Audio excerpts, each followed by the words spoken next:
So the aims of today's session, much like last week, some shared learning on the current debate, some myth busting, and talking about building our case as an alliance. As ever, I will start with a caveat. These are slides prepared by me. I'm a researcher in this space. I've been a researcher in this space for near on a decade, which tires me out somewhat.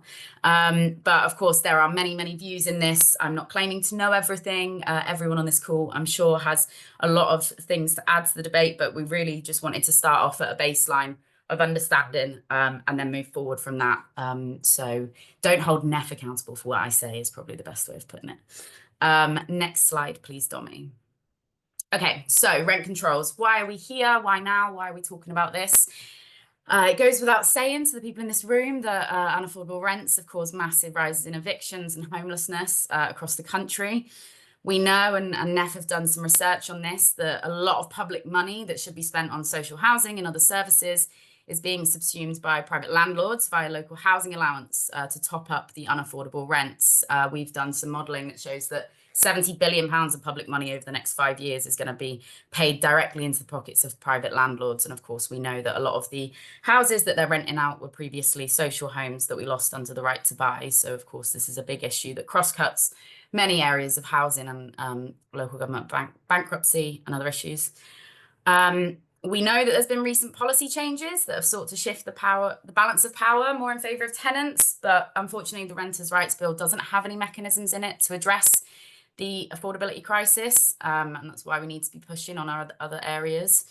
And really broadly, we know, and research shows us, that rent controls coupled with other policy levers like resocialisation of housing can significantly and quickly alleviate the housing crisis.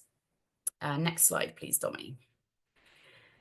Okay, so just a few stats that, again, probably will not be news to anyone, but are always good to start with some stats, I think. We know that housing expenses in the UK are 44% higher than the OECD average, which is just insanity. We know that housing on average is house prices are 9 times that of wages, which has obviously risen significantly in the last 20 years and 40 years. The poorest private renters spend 59% of their disposable income on housing costs. That's an eye-watering amount. I think often the thing that gets missed is quite how significantly that's gone up in the last few years as well. So up from 44% in 2019. Oh, if we can, yeah, just make sure we're all muted. Thank you. Just using Manchester as a case study here, monthly rents increased on average by 61% in Manchester since 2015. Of course, earnings have only increased by 19.7%. I know there was new stats out yesterday to talk about like earnings have increased, but I mean, I haven't felt that, and I don't think anyone else has. And we know that housing has massively increased. So very briefly, what are rent controls? So rent controls are generally implemented at the municipal level, so more of a local level, with input from national level institutions to realise them. Rent controls broadly refers to laws that implement as a cap or a stabilisation or a control on rents. And at their most effective, they're coupled, as I said, with other policy levers, including exceptions on evictions and key laws on evictions.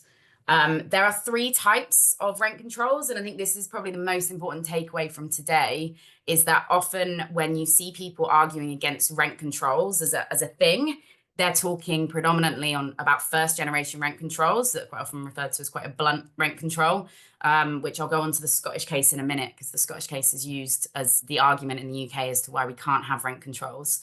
But there are 3 generations. So as I said, the first one is a complete long-term freeze on nominal rents, significantly below market levels.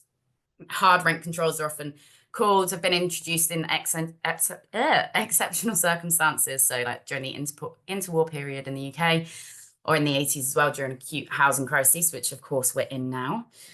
Second-gen rent controls are regulations which still allow a reasonable rate of return for landlords, but have regulations that ensure that rent increases are slower than in an unregulated market. So increases can be tied to different things, specific metrics, so a percentage of wage growth or inflation could be a mechanism with which second-gen rent controls are introduced. And then third-gen are rents controlled within particular time periods. My slides are like really big on my screen, Domi. Are they zoomed in, or is that just my screen being weird?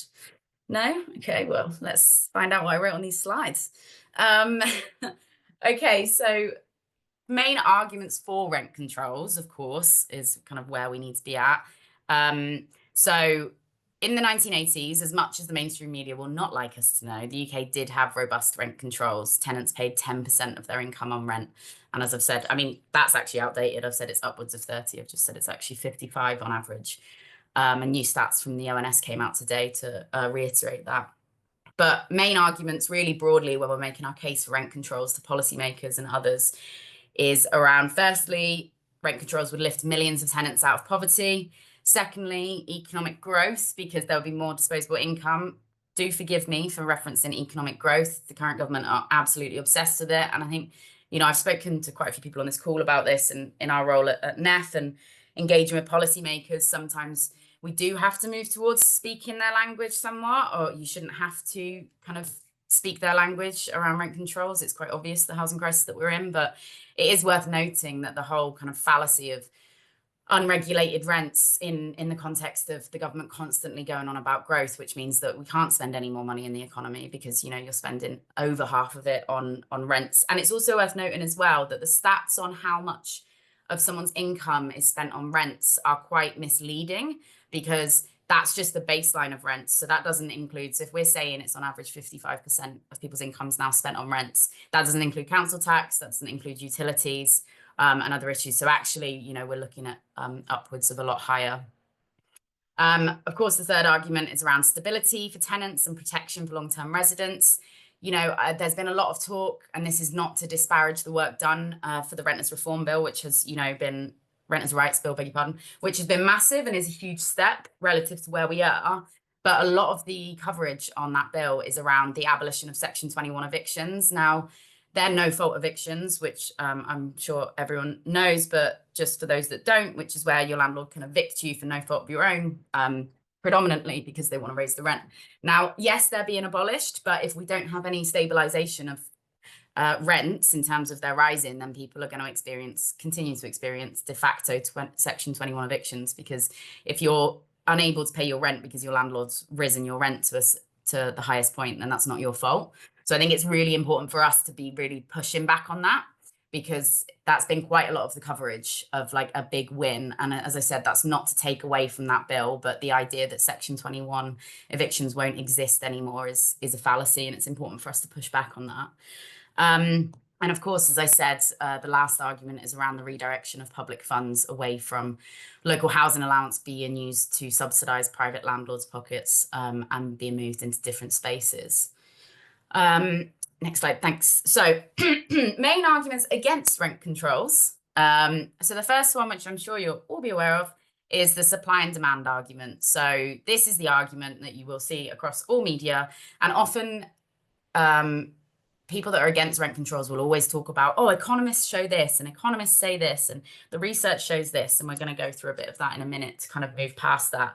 But the main argument is that if we place any controls on rents, then it will mean that less rented housing is available. This problem is claimed to have massive impact in areas of high demand. So like our cities particularly, it's used a lot to argue against rent controls in London. And then the other argument around kind of related to supply and demand, but a bit different, which is around the fact that the argument is that rent controls will cause properties to fall into disrepair because landlords will be less willing to engage. Have I frozen? Can you hear me? Yeah. Yeah. Okay.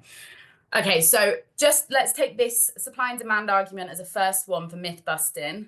Much like those of you that joined us last week for the NIMBY YIMBY argument around supply and demand of housing. Just to reiterate, housing is not like any other good or services. So a supply and demand argument is actually not relevant to housing in that sense. It's a long-term fixed asset, not a perishable good that will expire.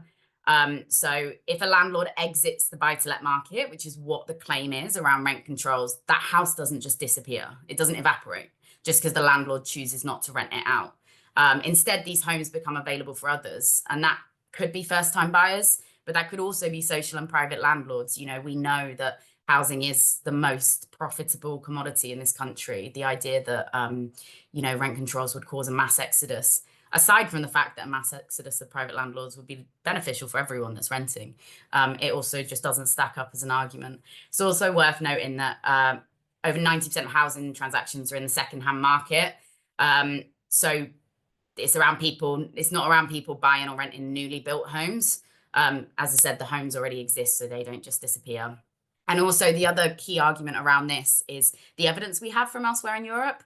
And we'll get on to kind of like Europe more broadly and the international kind of sector, and the UK as an outlier. But countries that do have rent controls actually have had a faster growing PRS system in the decade to 2022 than countries without rent controls. So that totally refutes this argument that, like, if we bring in any form of rent controls, that the private renter sector would just crash. We know it doesn't, and evidence shows us that from elsewhere.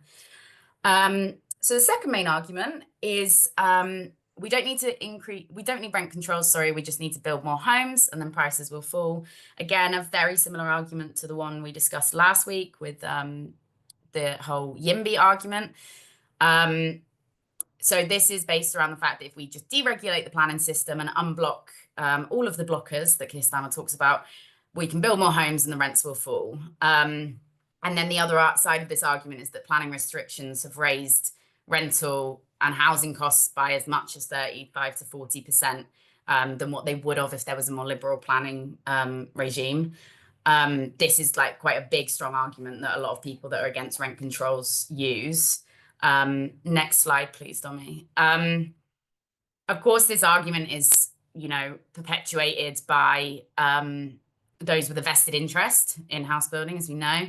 As I said last week, red tape is not what's holding up the planning system.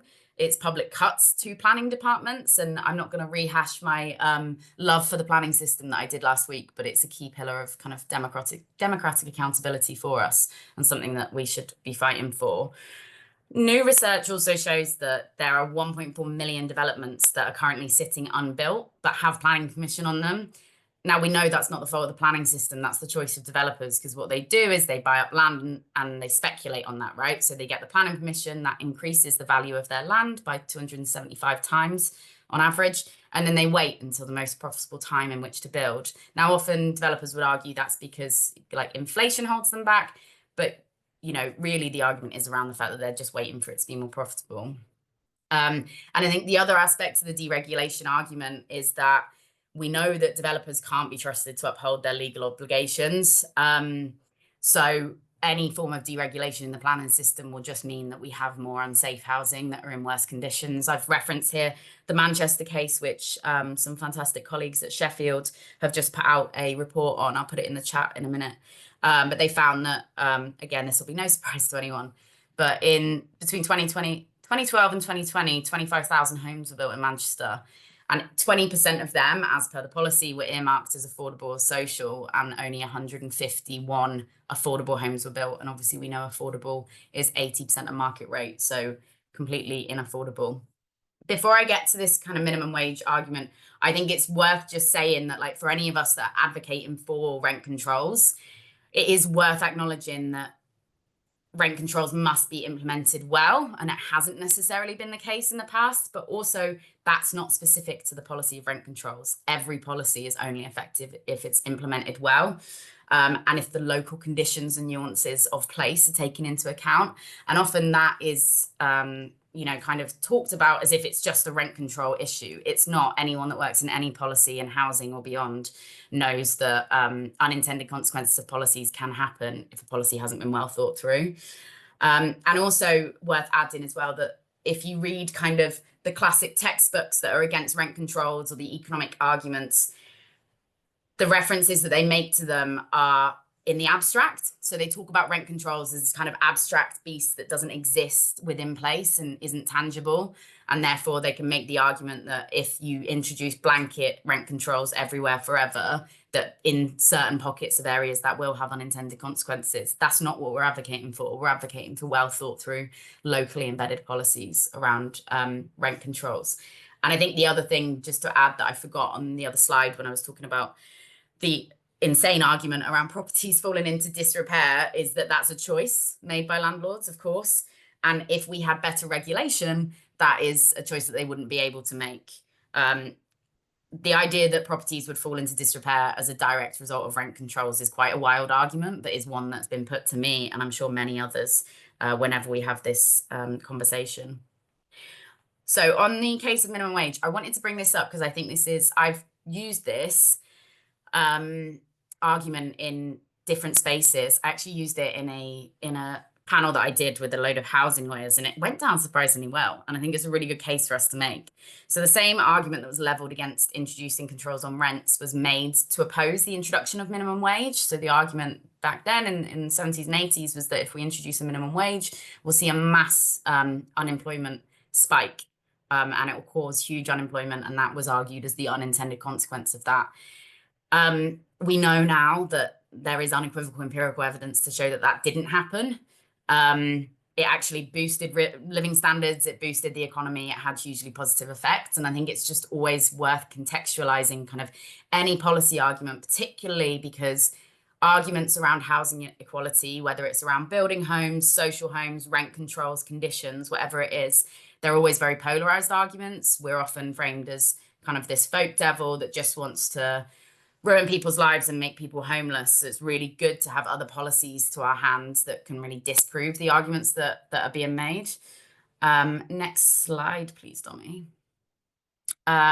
Okay, the Scottish case. So if anyone has kind of tried to have conversations recently in this country around rent controls, you've probably been met with people saying, well, look what happened in Scotland. It went really badly. So for context, for those that don't know, September 2022, the Scottish government used emergency legislation to cap rental growth on existing tenancies at 0% until March 2023, and it moved into a maximum annual increase of 3% per year from April 2023.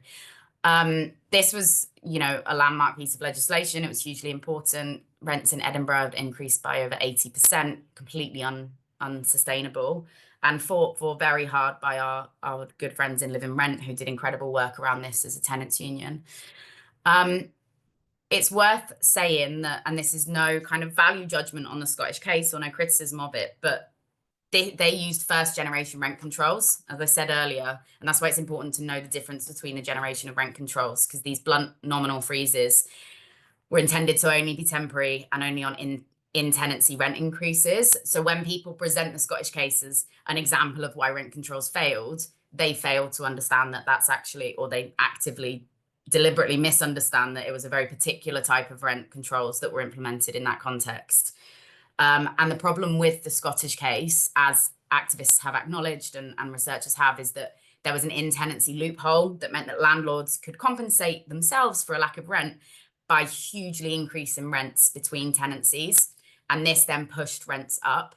So this is another example of where, when I was saying, like policy has to be well implemented, it's not a case of just saying we need rent controls, because this loophole could have and should have been foreseen, and it could have been accounted for. That said, regardless of those increases and perhaps unintended consequences, Future Scotland, I think it was, just did some polling in 2020 of residents in Scotland after the introduction of these rent controls as well. And 82% of residents still supported the Scottish government setting caps on the private rented sector. And we've got some polling coming out with NEF, and I know colleagues at MedAct, if you're on the call, I can't see who is, have kind of got some work coming out on this. There is overwhelming support in the public for controls on rents, despite what the mainstream media kind of portray. They portray it as this loony lefty idea that could never be implemented and doesn't exist elsewhere. There's huge public support for it. Obviously, why wouldn't there be? Why do people want to be handing over 50% of their wages that are already small to their landlords? But it's really important to kind of remember that and have the stats on that. And I can send people stats on that if it's useful. But I think the Scottish case is illustrative in two ways. Firstly, as I said, for showing widespread support for controls on rents and that intervention in the market. But also, as I said, for reiterating the importance of making sure rent controls are really carefully calibrated, with those loopholes closed, because, we've obviously seen in the Scottish case what happens if they're not. Next slide, please, Tommy. Okay, so just very briefly, kind of evolution of rent controls debate in the UK. I would say we've come quite far. If you were to ask me if we were going to be having this conversation even 5 years ago, I wouldn't have seen it happening. We've seen incredible work from wonderful people in tenants and community unions across the UK and elsewhere. London Renters Union are doing some fantastic work around it. I've mentioned Live in Rent. Friends in Spain and elsewhere are really doing fantastic work to push this onto the agenda, which is, crucial.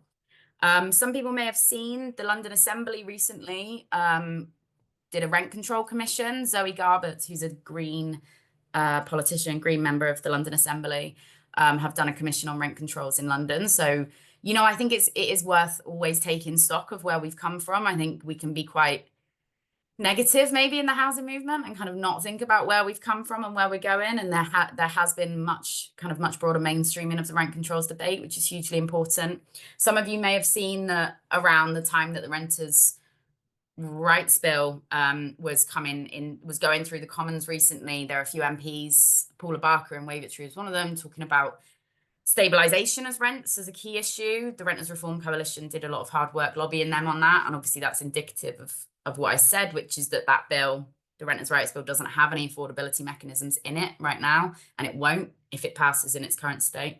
That's something that we're going to have to attend to after. But even discussion of it in the House of Commons, I think, shows that we've come quite far. And as I've mentioned, we're going to have some new research coming out as an alliance and with NEF on rent controls in May 2025. And it's going to be the first of its kind in terms of showing just how few landlords will be made bankrupt by any controls on rents, which is, of course, the big argument they make. So that's hugely important. Next slide, please, Dommy. Okay, so just thinking more broadly, and I really want to open this up to discussion, and I'm glad to see that I haven't spoken for 45 minutes like usual. I do think we're at a point where we do have a key opportunity here, but it's worth us talking about what that looks like and where that is. I think it's fair to say that national government don't want anything to do with anything that isn't kind of lining developers' pockets in many ways. We've seen the infiltration of BlackRock and other huge institutional landlords in conversations around growth and investment in the UK, that, those people are not our friends. That said, we've seen regional politicians, particularly the mayors, pushing harder on housing inequality than national. That's not to say they're pushing anywhere near as hard or anywhere near as fast as they should be, but there is space there. Sadiq Khan, Andy Burnham, others have talked about the needs for getting rents under control is the more palatable way that they often talk about it. I think as an alliance more broadly, and those of you that are on the call that are more involved in the alliance know that we're looking at how we can really bring together campaigns and actions from across the country and coordinate them. And I think the local elections in May offer a really good opportunity for this for us.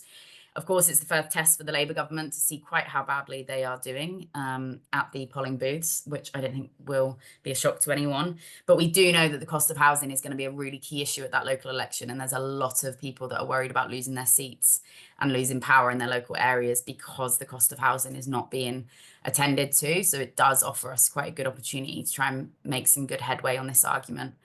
And I just think as well, more broadly, rent controls, as I've said, there's campaigns going on across the country, and there'll be many more that I haven't listed, but it gives us a really good opportunity for collaboration as a movement, which I think sometimes is quite difficult to do in the housing movement because a lot of issues are so locally embedded, and also we're having to be so reactive. We're not able to have these proactive conversations and make these plans because we're resisting evictions on the ground or kind of attending to landlords being abusive or whatever else that is going on. So it's an important point, I think, for us to really take stock and work together and make sure that we can kind of make some cross-regional gains on this.